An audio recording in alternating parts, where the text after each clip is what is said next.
मुझे अपना के मुझे फिर से पराया क्यों कर दिया माँ?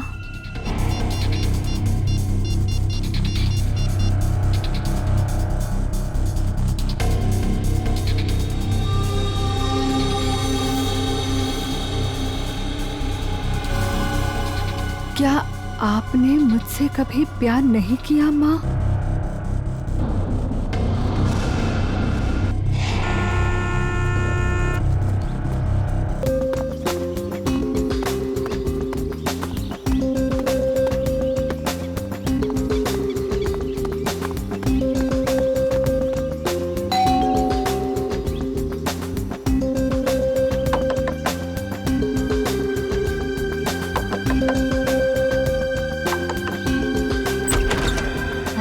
दरवाजा कैसे खुला है? विनीता,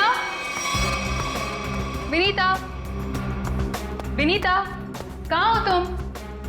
सो रही हो क्या? विनीता। अंकल, आंटी, कोई आवाज क्यों नहीं दे रहा है?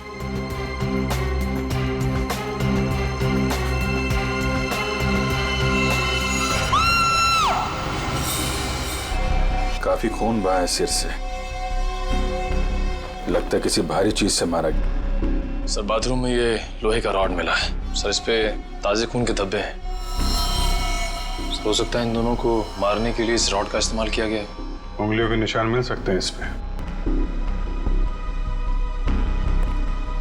वैशाली जी, आपने सबसे पहले देखा लाशों को? मैंने और मेरी फ्रेंड विनीता ने टेनिस खेलने का प्लान बनाया था। जब मैं यहाँ आई तो विनीता मुझे नहीं मिली और अंकल आंटी की लाश के आसपास किसी को देखा था? यहाँ पे कोई नहीं था। और बाहर का दरवाजा खुला हुआ था? जी, पर मुझे विनीता की फिक्र हो रही है क्योंकि उसका फोन सुबह से बंद आ रहा है। विनीता की कोई फोटो है आपके पास? फोटो तो ये रही। वंश सर, ये फोटो सब चेक ना किया और पुलिस स्टेशन में भेजो, इसकी जान को खतरा हो सकता है। सर। और आप हैं यहाँ के वॉचमैन। वॉचमैन का मतलब समझते हो? घर का रखवाला। ये रखवाली की तुमने अपने मालिक और मालकिन की? कैसे कहूँ साहब, अब तो ये बोझ पूरी जिंदगी मेरी आत्मा पर रहने वाला। तुम्हारे रहते हुए खूनी अंदर आया तो आया कैसे? ये बात तो मेरे लिए भी पहेली बनी हुई है। ऐसी पहेली सुलझाना सीआईडी को अच्छी तरीके से आता है। प्लीज साहब, मेरे बाबूजी से इस तरह बात मत कीजिए, ये दिल के मरीज है। कल रात विनीता घर पे थी? हाँ साहब, वो घर पे ही थी, मगर रात को देर से आई थी। 2 बजे घर पे आई थी वो। और वैशाली जी, आप कितने बजे आई? सुबह 8 बजे। मतलब विनीता यहाँ से रात 2 बजे से सुबह 8 बजे के बीच में गई है? नहीं गई साहब। नहीं गई है तो घर पे कहाँ है? तुम ड्यूटी पे कितने बजे सो रहे थे ये बताओ? नहीं साहब, हम बिल्कुल नहीं सोए। सोने की बात तो दूर, हमने सेकंड की झपकी भी नहीं ली। वैशाली, एक बात बता, विनीता के परिवार वालों की किसी से कोई दुश्मनी थी? मुझे इस बारे में कुछ नहीं पता। अच्छा, विनीता के बारे में आप हमें और क्या बता सकती हैं? विनीता मुझसे अपने सारे सुख दुख बांटती थी, बस उसे अपने अनाथ होने की हीन भावना महसूस होती रहती थी। एक मिनट, आपने कहा कि विनीता अनाथ है? अंकल आंटी ने उसे गोद ले रखा था। अच्छा, विनीता का सुरेश जी और उनकी पत्नी के साथ कैसा संबंध था? बहुत अच्छा था, जैसे कि उसके सगे माँ बाप हो। पर विनीता से वो एक ही बात से नाराज होते थे। कौन सी बात? रोहन। ये रोहन कौन है? वो सुरेश अंकल के दोस्त धनराज जी का बेटा था। उससे विनीता बहुत प्यार करती थी, पर इन्हें ये रिश्ता जरा भी मंजूर नहीं था। रोहन ठीक आदमी नहीं था क्या? एक नंबर का शराबी। उसकी शराब पीने की लत की वजह से उसके माँ बाप ने उसे जायदाद से बेदखल कर दिया था। शराब पीने के बाद उसे कुछ भी होश नहीं रहता। एक बार तो उसने मेरे सामने इतना बड़ा ड्रामा क्रिएट किया था। विनीता, दरवाजा खोलो, खोलो दरवाजा। मैंने कहा दरवाजा खोलो वरना मैं दरवाजा तोड़ दूंगा। रोहन, मैं तुमसे अभी कोई बात नहीं कर सकती, प्लीज चले जाओ यहाँ से। मुझे अभी बात करनी है, मुझे इसी वक्त बात करनी है। खोलो दरवाजा, खोलो। साहब, बेटिया ने मना किया ना, वो आपसे नहीं मिलना चाहती है, आप जाइए यहाँ से। विनीता, ये क्या कर रही हो? दरवाजा मत खोलो। मुझसे इस तरह से बात करने वाला हाँ विनीता, तो तुम्हारे पापा एकदम सही कह रहे हैं। अभी वो होश में नहीं है, दरवाजा मत खोलना। और अच्छे से समझा दे कि दोबारा मुझसे पंगा ना ले। हट, विनीता। ये क्या ड्रामा लगा रखा है रोहन? चलो अभी चलो यहाँ से अरे और माफी मांगो इनसे। सॉरी सॉरी वॉचमैन अंकल, मुझसे गलती हो गई। ये मेरी बदतमीजी की कीमत। दारू पी के तुम कुछ भी करते हो ना, कुछ भी बकते हो। चलो यहाँ से चलो रोहन। इस रोहन का नंबर है आपके पास? 198234 रोहन का फोन भी बंद आ रहा है। सर अब एक बात समझ में नहीं आ रही है, अगर वो खूनी मेन गेट से अंदर नहीं आया तो फिर कहाँ से आया? घर को चेक करते हैं।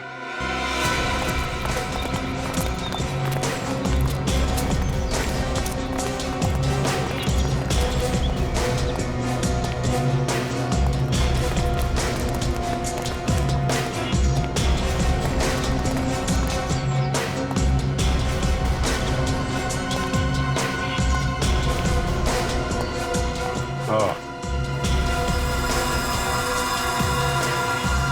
ये देखा?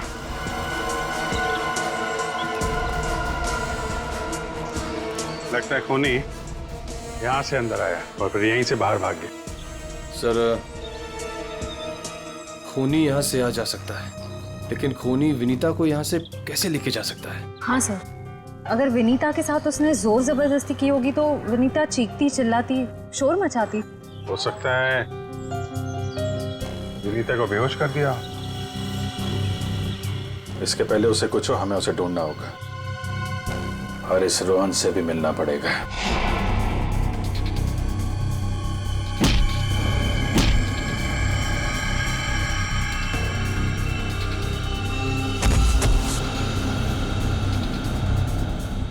सर अभिजीत सर ने रोहन का यही का पता बताया।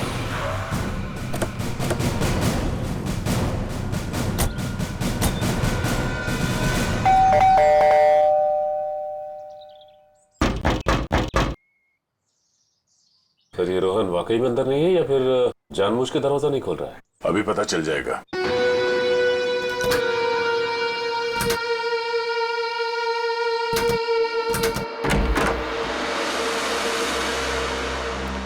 हो सकता है उसने विनीता को यहीं कहीं छुपा के रखा हो। घर में सामान भी ज्यादा नहीं है, पूरा घर खाली दिखाई दे रहा है। हाँ, वैसे भी कंगाल है वो। माँ बाप ने तो बेदखल कर दिया था उसे। सचिन,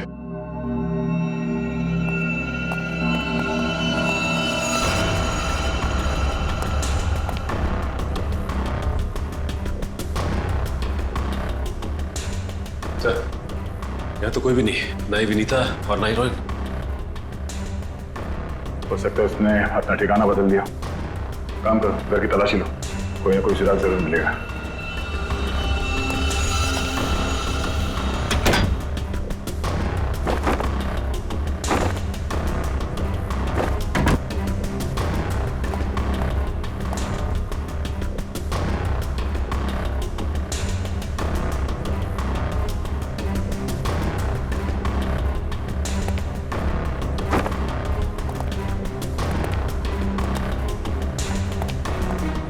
चारों तरफ किताबें ही किताबें पढ़ी। लगता है इस रोहन को किताबें पढ़ने का बहुत शौक था। नजरिया बदलिए, बहुत अच्छी किताब है ये।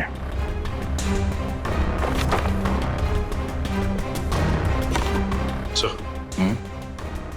ये देखिए, इस डस्टबिन में ये दस्ताने पड़े थे। लगता है किसी ने अभी भी जलाया। मतलब इन दस्तानों का इस केस से कुछ लेना देना है।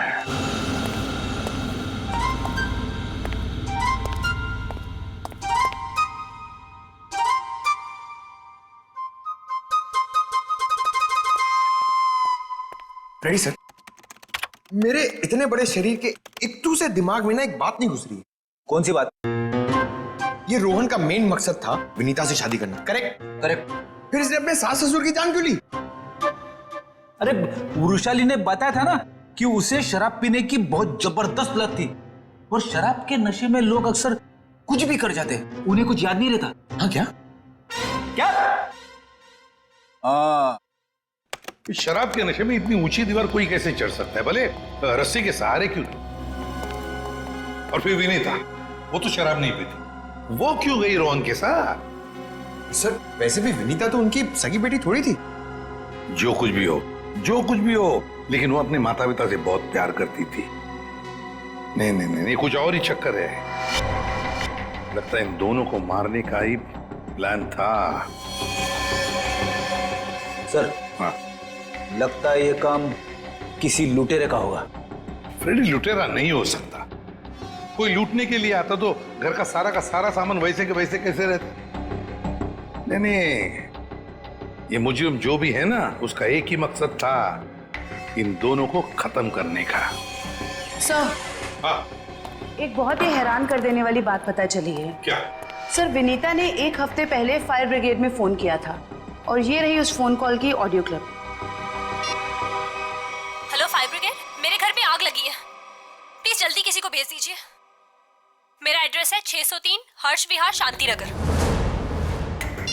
लेकिन सर, जब फायर ब्रिगेड वाले उनके घर पहुंचे तो विनीता की मम्मी माला जी ने उन्हें ये कहकर वापस भेज दिया कि वहां कोई आग वाग नहीं लगी है। हाँ, उसके घर में तो कोई आग लगने का निशान भी नहीं मिला। अरे झूठ क्यों कहा उसने? यही बात तो समझ में नहीं आ रही। फायर ब्रिगेड वाले ने खुद देखा था स्टोर रूम से धुआं निकलते हुए। उसने अंदर जाना भी चाहा, लेकिन माला जी ने उसे रोक दिया। माला जी ने फायर ब्रिगेड वाले को अंदर जाने से रोक दिया? क्यों? कुछ और ही चक्कर है।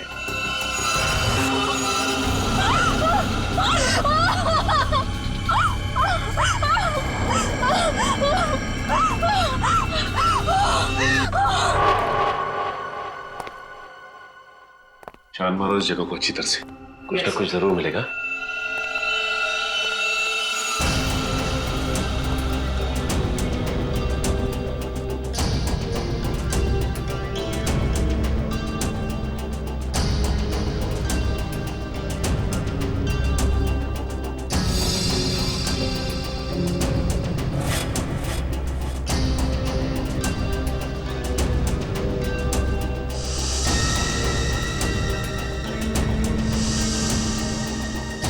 ये क्या हुआ सर? सीलिंग पे पेंटिंग बनाया। बड़ी ही अजीब बात है। देखते हैं।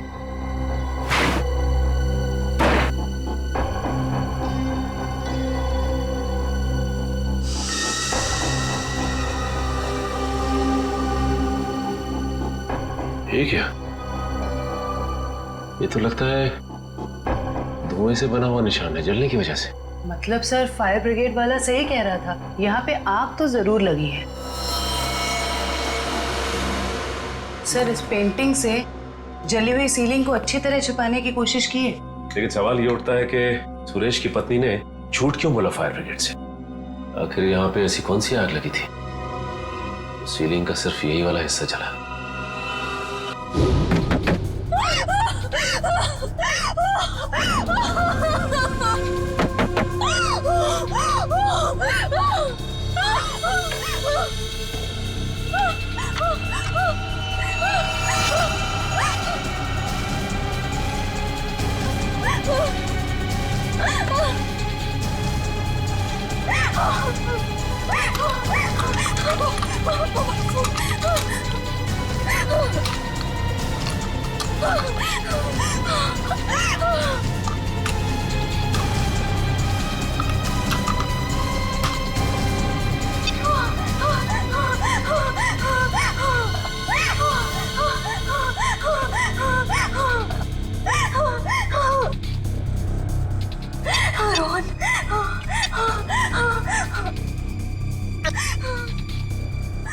रोहन फोन क्यों नहीं उठा रहा?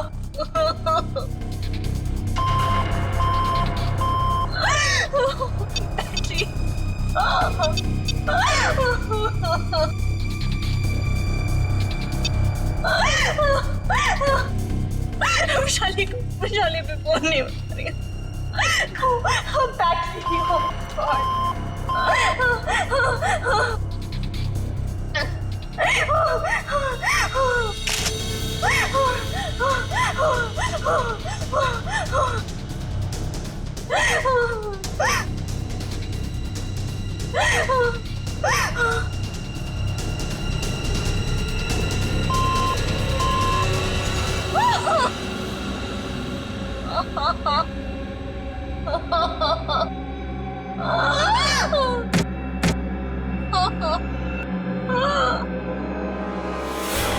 बस मौत रात को 1 बजे से 3 बजे के बीच में हुई है। और सर वॉचमैन कह रहा था कि विनीता रात को 2 बजे घर लौटी थी। सर अगर खून उससे पहले हुए होते तो वो चीखती चिल्लाती या बाहर जाती। मतलब खून 2 और 3 बजे के बीच में हुए हैं। सालुंके साहब, हमें जो लोहे का रॉड मिला था उसके ऊपर से खूनी के उंगलियों के निशान मिले या नहीं? नहीं बस, कोई उंगलियों के निशान नहीं मिले। नहीं मिले? रोहन के घर में से हमें आधे जले हुए ग्लव्स मिले थे। कहीं रोहन ने वो ग्लव्स तो नहीं पहने थे ये खून करते वक्त? हो सकता है, तारिका वही चेक कर रही है। सर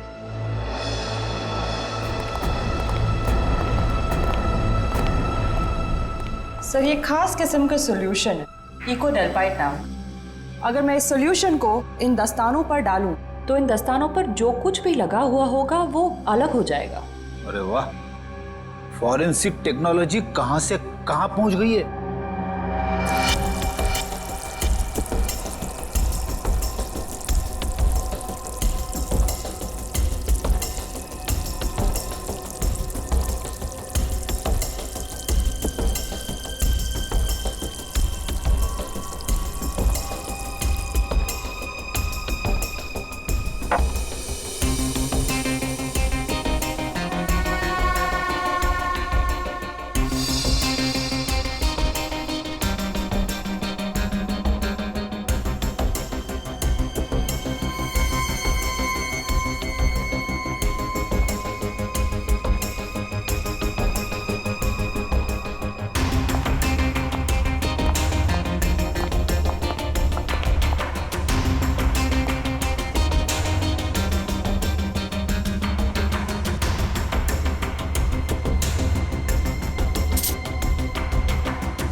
अरे इन पे तो खून लगा है, देखते हैं किसका है।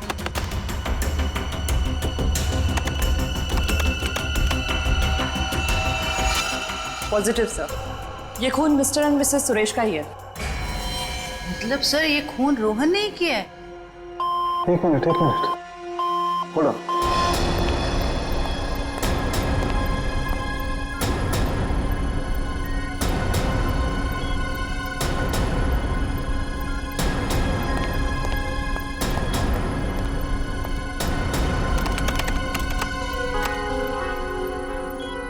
बस वो देखो,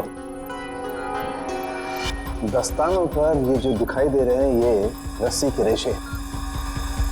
सर कहीं ये वही रस्सी तो नहीं जो हमें विनीता के घर के बाहर मिली थी?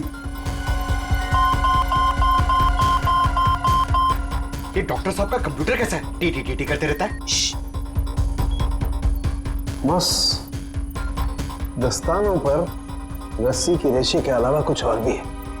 क्या? थोड़ा वक्त दो, पता लगाता हूं।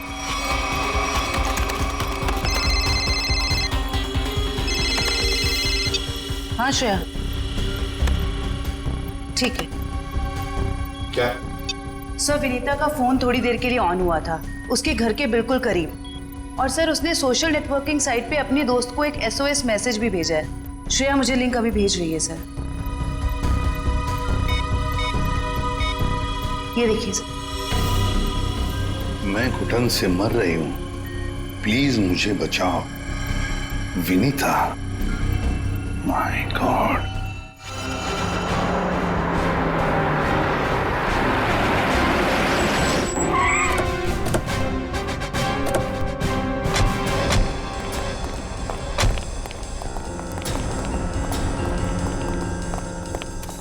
फिर मोबाइल कंपनी ने बताया कि विनीता का फोन आखिरी बार यही ऑन हुआ था। इस घने जंगल में नेटवर्क मिला, यही बड़ी बात है। जरा देखो आसपास।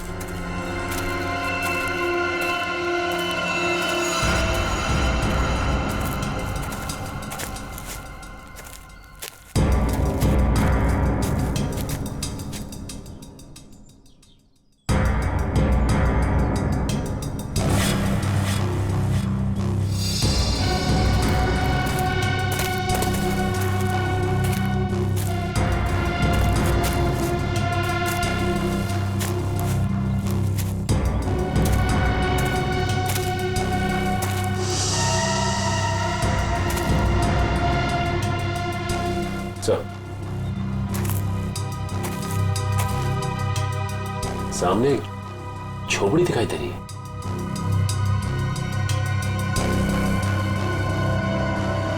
दिव्या, वंश,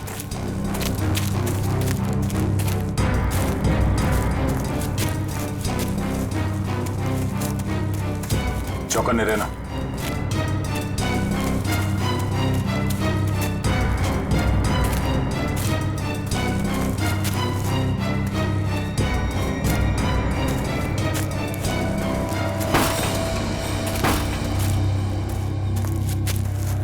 बेटा, बेटा, तो तलाशी लो।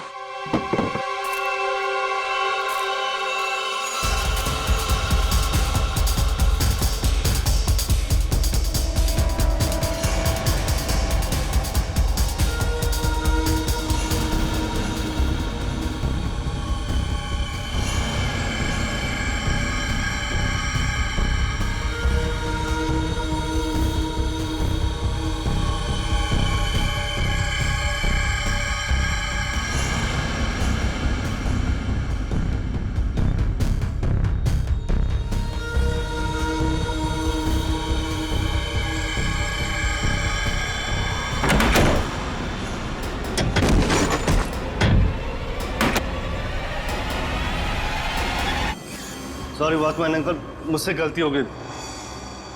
हम लोग सोच रहे थे कि सब रोहन का किया था, पर किसी ने इसे ऊपर पहुंचा दिया। सर नहीं, ऐसा तो नहीं कि विनीता ने अपनी आत्मरक्षा के लिए इसे मार दिया? नहीं, इसे भी ठीक वैसे ही मारा है, सर पे वार करके, जैसे विनीता के माँ बाप को मारा था। खूनी को एक ही है। सोचता है कि खूनी ने रोहन को मारा और विनीता को साथ ले गया।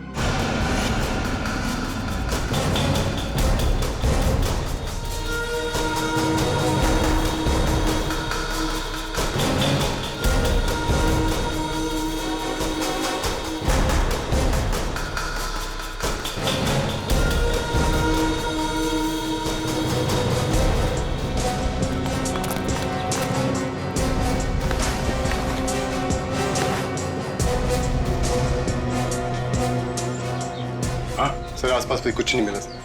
तो कुछ नहीं मिला। सर ये देखिए, फावड़ा और कुदाल।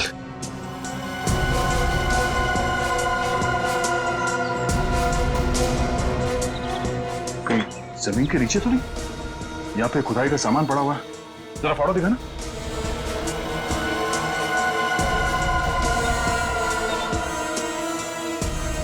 इस फावड़े पे गीली मिट्टी लगी हुई और ये पत्ता। और विनीता को यहाँ जमीन के नीचे रखा गया है, जंगल के किसी ऐसे हिस्से में जहाँ पे ये पत्ते मिलते हो। ढूंढो, जरा देखो आसपास।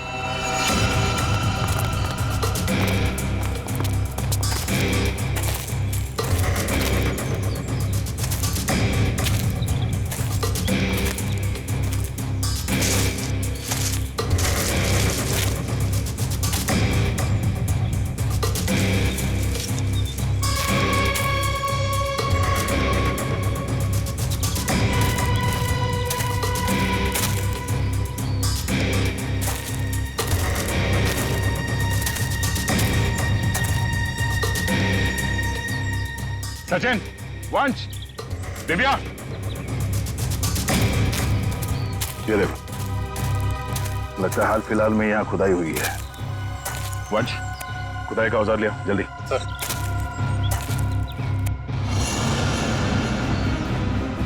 गुड, यहाँ पे खोदना शुरू करो।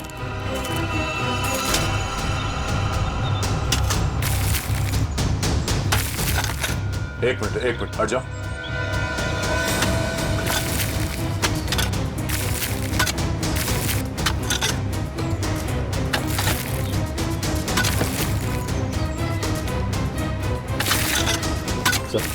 हाँ? कुछ है। एक मिनट, खोदा बंद करो, हाथ से निकालो।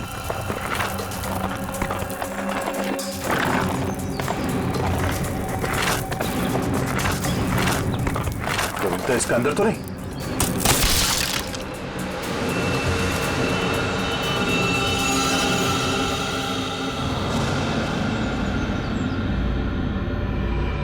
विनीता, ओह नो, सांसें धीमी चल रही है, इसे अस्पताल ले जाना होगा। निकालो उसको बाहर जल्दी। हाथ दो, निकालो बाहर, निकालो, पैर पकड़ो उसके। चलो।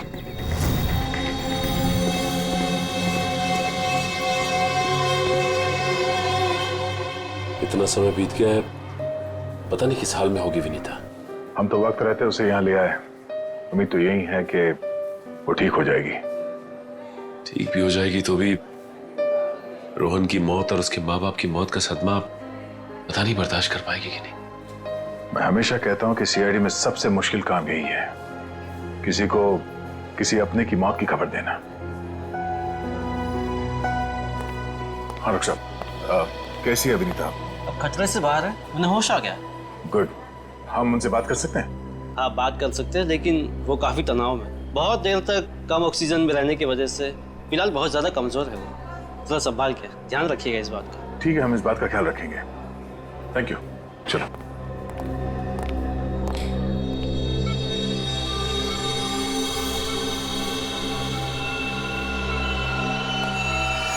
अरे नहीं नहीं नहीं, लेटे रहो, आराम करो। थैंक यू सर, डॉक्टर ने बताया कि आप लोगों ने मेरी जान बचाई। अरे हम तो बस एक जरिया थे, जान बचाने वाला तो वो है।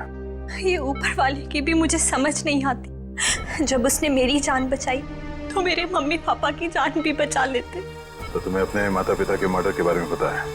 हाँ जी सर, जिस वक्त ये सब हुआ मैं नीचे हॉल में रोहन से फोन पे बात कर रही थी, तभी मैंने कुछ आवाजें सुनी। फिर क्या हुआ? और जैसे ही मैं दौड़ के ऊपर गई तो किसी ने मुझे क्लोरोफॉर्म सुंघा दिया, लेकिन मैं पूरी तरह से बेहोश नहीं हुई थी। और किसी ने मेरी आंखों के सामने मेरे मम्मी पापा का खून कर दिया। सर, जिस किसी ने भी मुझे दोबारा अनाथ किया है, आप प्लीज उसे छोड़िएगा मत। उसे फांसी होनी चाहिए, फांसी।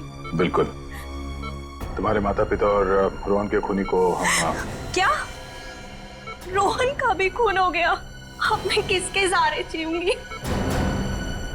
प्लीज सर, संभालिए अपने आप को, प्लीज। अच्छा ये बताइए कि आपको कब पता लगा कि आप उस बॉक्स के अंदर बंद हैं? जब मेरी आंखें खुली तो मैं एक घुटन भरे बक्से में थी। मुझे नहीं पता था कि किसी ने मुझे जिंदा दफन कर दिया।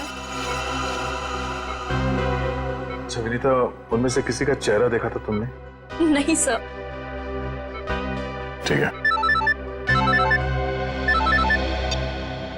आरोप साहब, दया, वो जो रस्सी है, उस रस्सी पर मुझे भेड़ का बाल मिला है। उस रस्सी पे भेड़ का बाल मिला? हाँ दया, भेड़ का बाल। और भेड़ भी ऐसी वैसी नहीं, हिमालय पर रहने वाली भेड़। ओह, मतलब वो रस्सी किसी ऐसे आदमी का है जो हिमालय पर्वत के आसपास जाके आया है या फिर वहीं का रहने वाला है? बिल्कुल बिल्कुल। ठीक है डॉक्टर साहब, मैं आपसे बाद में बात करता हूँ। ओके। अच्छा हाँ दया, विनीता कैसी है? ठीक है, होश आ गया उसे। गुड गुड, चलो ठीक है फिर, बाय। Okay sir. विनीता, ये बताओ कि तुम्हारे आसपास में कोई ऐसा आदमी है जो हाल ही में हिमालय जाके आया था क्या, या फिर वहीं का रहने वाला हो जो यहाँ पे आया हो? सिर्फ हिमालय पे नहीं, नेपाल भी गए थे मम्मी पापा। अच्छा, कब की बात है? 1 महीने पहले की। वो खुद से वहां गए थे या ये ट्रैवल एजेंट के जरिए टूर पैकेज में? टूर बुक करवाया था सर, इससे उनके पैसे भी बच जाते थे और उनके नए दोस्त भी बन जाते थे। लेकिन उन्हें नहीं पता था कि ये टूर उनकी जिंदगी का आखिरी टूर होगा। संभालो अपने आप को। विनीता, हमें उस ट्रैवल एजेंट का नंबर चाहिए।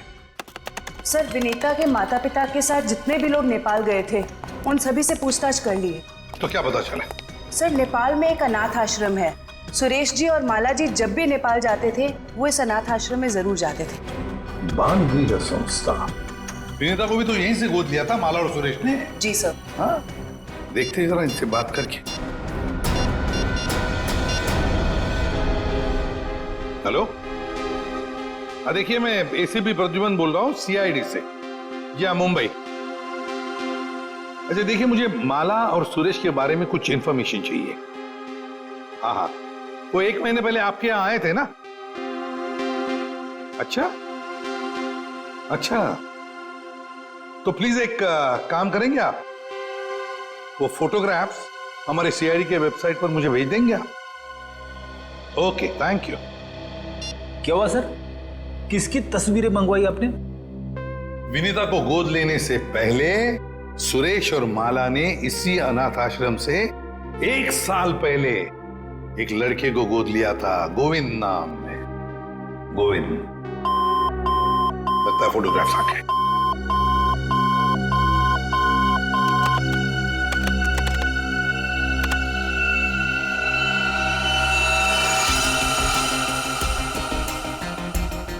पांच साल की उम्र थी, साल 1999।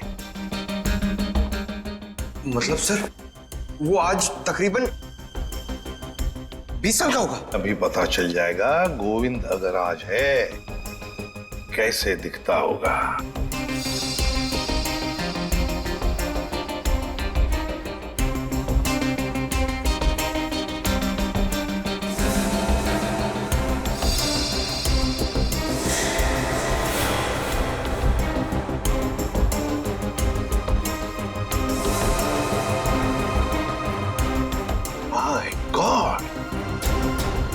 माय गॉड, ये गोविंद है।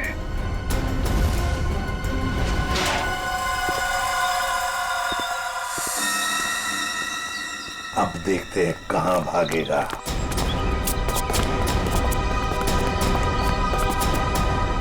ठीक है सर, हमें देख के अंदर भाग गया है। जब गीदड़ की मौत आती है तो वो शहर की तरफ भागता है, मगर ये तो अंदर भाग गया। मगर सर, वो अंदर की तरफ क्यों भागा? वो तो पकड़ा जाएगा।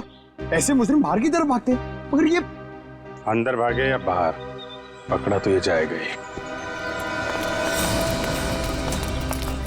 कहां गया ये?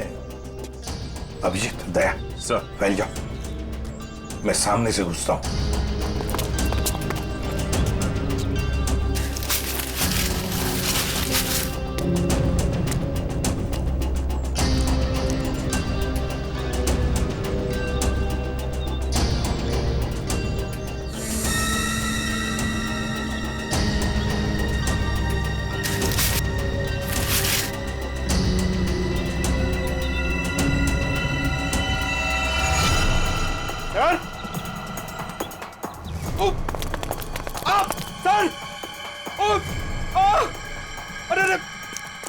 क्या हुआ? सर खुजली हो रही है सर। अरे खुजली कहां से होने लगी तुम्हें? सर बहुत तेज खुजली हो रही है सर। ये झाड़ की वजह से। अभिजीत, क्या हुआ? सर ये प्लांट ये बहुत गड़बड़ है, इसकी वजह से इसको खुजली हो रही है। एक मिनट, अरे जल्दी से हॉस्पिटल ले जाओ। कुछ नहीं होगा, आ जाओ आराम से संभाल के। तो जानबूझकर हमें यहाँ अंदर बुलवा लिया है, जाल रचा है उसने खुजली वाले पौधों का। संभल के रहना, यही कहीं छुपाई है।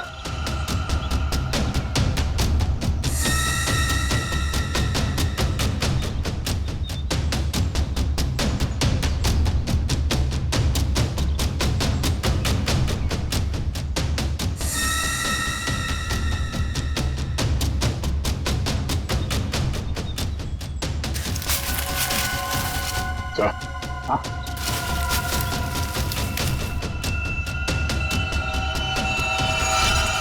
चलो बाहर निकलो, बहुत बना लिया पौधों को हथियार। अब विदाई का समय आ गया है तुम्हारा, ससुराल चलना है। चलो। प्लीज साहब, मेरे बाबूजी से इस तरह बात मत कीजिए। बहुत गड्ढे खोद लिए दूसरों के लिए, गिर गए ना उसी में। सर पानी मंगाइए सर, वरना मैं खुजली से मर जाऊंगा। पानी क्यों? खुजली का इलाज हम अपने साथ लेके चलते हैं।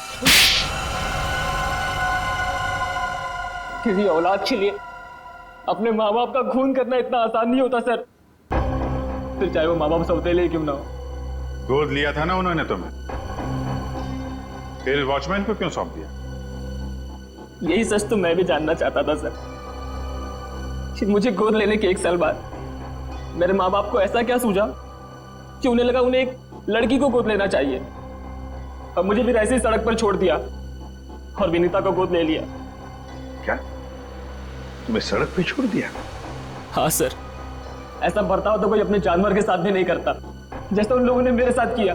वो तो भला हो मेरे बाबूजी का, जो उन्होंने मुझे रोता हुआ बस स्टॉप पर देखा और अपने साथ अपने घर ले गए, और तब मेरी अच्छी परवरिश की उन्होंने।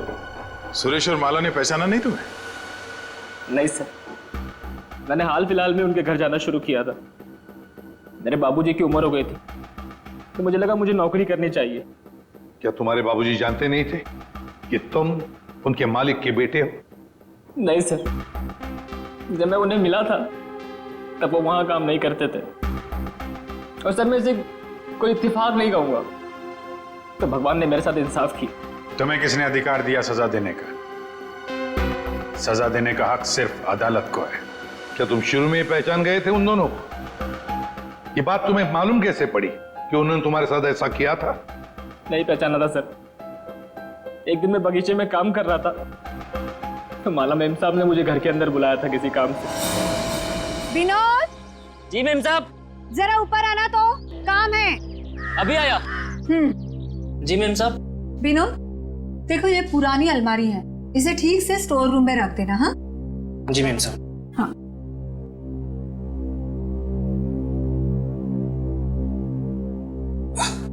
क्या हुआ विनोद, बहुत भारी है क्या? बहुत ज्यादा भारी मेम साहब। एक काम करता हूँ, इसमें से कुछ सामान बाहर निकाल लेता हूँ। मगर निकाला हुआ सामान फिर से रख देना अंदर। हाँ जी मेम साहब। हाँ।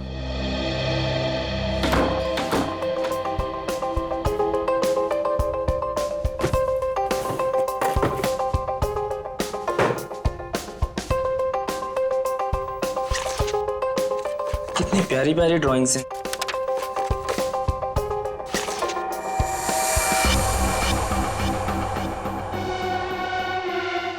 ये तस्वीर तो मेरे बचपन की है। इसका मतलब साहब और मेम साहब ने मुझे गोद लिया था। विनोद, कितनी देर, जल्दी करो। जी मेम साहब, बस हो गया।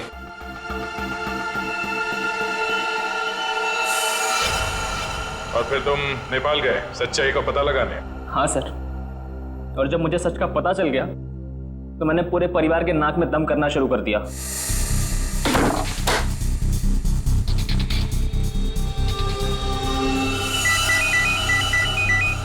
किसका फोन है? हेलो हेलो, अरे जवाब क्यों नहीं दे रहे हो?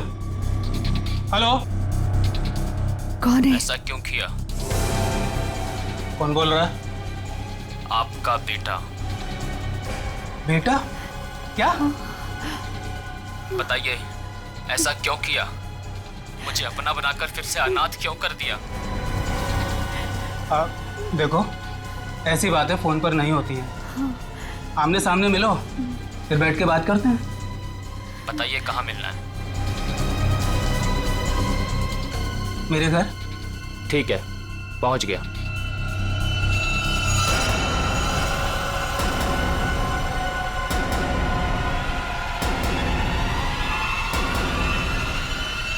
स्टोर रूम की अलमारी में तुम्ही ने आग लगाई थी ना? हाँ सर, पर माला जी नहीं चाहती थी कि उनकी सच्चाई दुनिया को मालूम पड़े और समाज में उनकी बेइज्जती हो, इसलिए फायर ब्रिगेड को भी उन्होंने वापस भिजवा दिया। और रोहन? रोहन को क्यों मारा? मैं रोहन को नहीं मारना चाहता था सर, उससे मेरा कोई लेना देना था ही नहीं।